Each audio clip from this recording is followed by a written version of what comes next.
Hey, before you watch this whole video, you should know that you're able to slow it down if it's going too fast. All you have to do is click the gear icon and select playback speed. Any of these options above normal will slow it down.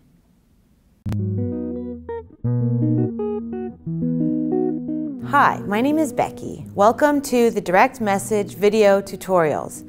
Today, we are going to be focusing on Apple product computers, also known as iMacs or MacBooks or Mac computers. Let's jump in. To get started, I'm going to use this MacBook laptop as an example. And even though there's a lot of stickers on here, you can still see the Apple to indicate that it is indeed an Apple laptop. And here is the charger for it. So to navigate your cursor on your computer, you'll either be using a trackpad or a mouse. When you use your mouse, you're going to move it around and you'll see that your cursor also moves.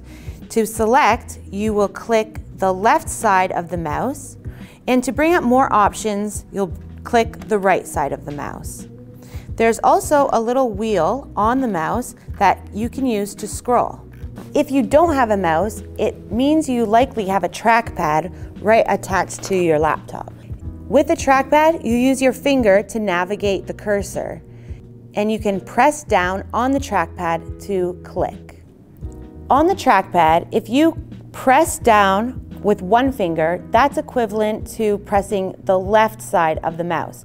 Whereas on the trackpad, if you use two fingers to press, that's equivalent to pressing the right side of the mouse. Once you turn your computer on, it will prompt you to sign in. And once you sign in, you will be brought to the desktop home screen. This is the desktop. This horizontal whitish gray strip at the top of the screen is the top toolbar.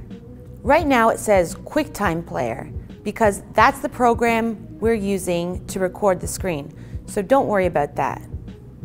On the right side of the toolbar, you will see the date and the time and how much battery life is left in your laptop. To the very left of the battery icon, there's an upside down triangle symbol. This is the Wi-Fi icon, and this is where we turn on or off the Wi-Fi. Clicking the icon will bring up a set of options. Turn on Wi-Fi if it's not already on. You'll know if it's on if you do not see this option. When you click Turn Wi-Fi on, it could automatically connect to the Wi-Fi. You'll know when it does when you see horizontal lines fill up in the cone shape. Click the Wi-Fi icon again with the left mouse button or a single finger press on your trackpad. That will reveal a list of all the available Wi-Fi networks surrounding us. If you're not connected to the Wi-Fi yet, find the network that you have the password for. Click it with the left side of the mouse or with one single press on your trackpad and type in the password. After you type in your password, click Connect. This may take a little bit of time before it connects to the network. Connecting to the Wi-Fi is a practice in patience. There are three main components to the Mac computer. There's the top toolbar, there's the main desktop where you can see a background image, and it's also a place where you can put some of your files. On this desktop, you can see a bunch of files that are piled up in the corner.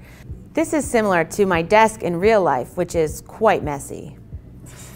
There's also a toolbar at the bottom of the screen, which is a quick access to different apps. An app, also known as a program, is a tool that you can use to do different things on your computer. For example, where you play music or where you look at photos, or one that lets you access the internet. Right here on the desktop, I have a music file. When I click on it with the left mouse button or 2 times with one finger on the trackpad, it will open up a music playing app. This music playing app is called iTunes, and it will automatically play the song.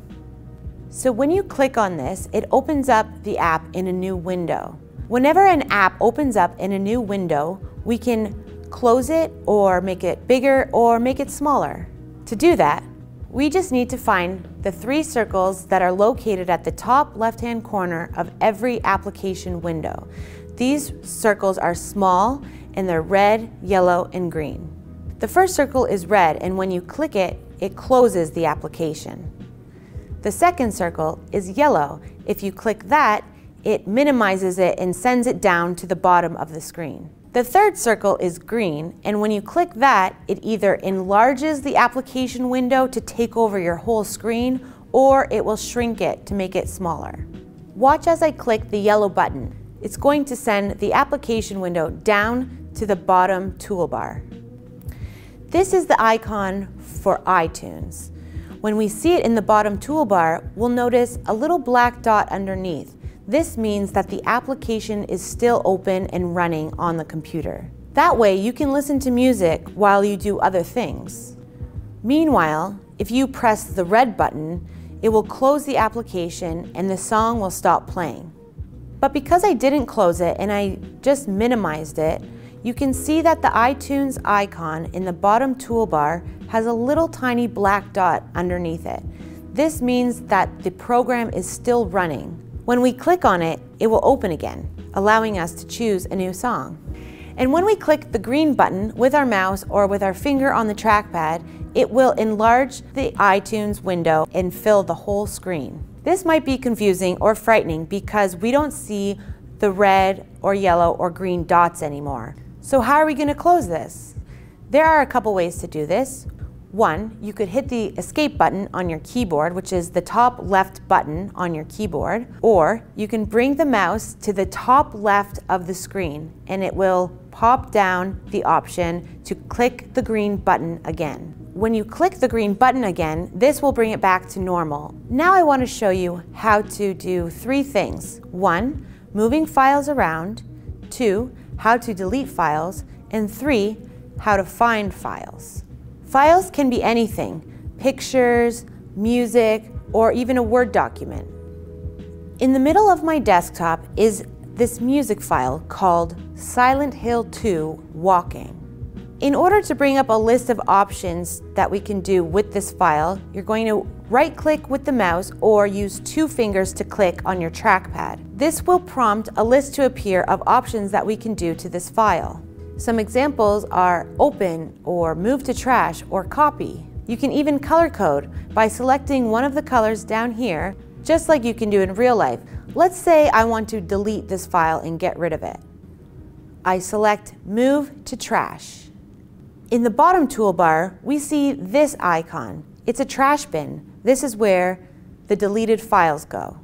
We have one more chance to get our files back if we didn't mean to delete them or if we had a change of heart. We can left-click with the mouse or double-click on the trackpad with your finger to open up the trash bin to see what's inside. Here we can see the file that we just deleted, and we can also see the word empty at the top right-hand corner of the window. If we want to permanently get rid of this file, then we would click empty. If we want to save this file from being permanently deleted, we could either click the right side of the mouse or press with 2 fingers down on the trackpad to see a list of options that we can do with this file. Click Put Back to save the file from being deleted. This will put it back on the desktop where it was before. Not all of our files are located on the desktop. To locate our other files, you're going to look for the Finder app. It looks like this. Left-click with your mouse or click with 1 finger on the trackpad to open up the Finder app. Let's say I'm trying to find a file in this big pile on the desktop. Next time I'll be more organized. After the Finder app opens up, it looks like this. On the left side of the window, we see different options in the Finder app. We also see the different color codes that are available to us. And we can use this to easily organize our files, something that I'll do for next time. In the top right-hand corner of the Finder app, there's a white bar that says Search with a magnifying glass. If we know the name of a file, we can instantly find it by typing it in here. If we don't know the exact name, that's okay, because we can search a keyword that will pop up all the files with similar names. In the Finder app, we can see all the applications that are on this computer because not all of them are located on the bottom toolbar.